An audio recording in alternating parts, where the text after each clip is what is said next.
Third episode. ఇప్పుడు మనం 8th లెవెల్లో ఉన్నాము.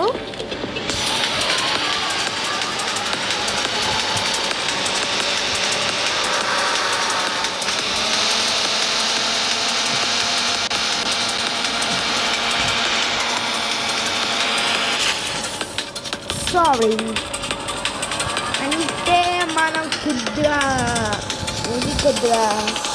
హ్యాండ్లెస్గా ఉన్నాం.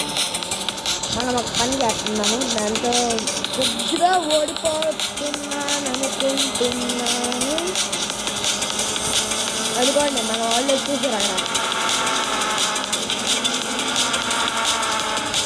ఇంకా మనం ఇప్పుడు ఫోర్త్లో ఉన్నాము. ఎలాగో ఒకలాగా మనం ఫస్ట్లోకి వెళ్తాము. మనం ఇప్పుడు సెకండ్లోకి వెళ్దాం. ఏమనుకోకండి, ప్లీజ్ సబ్స్క్రైబ్.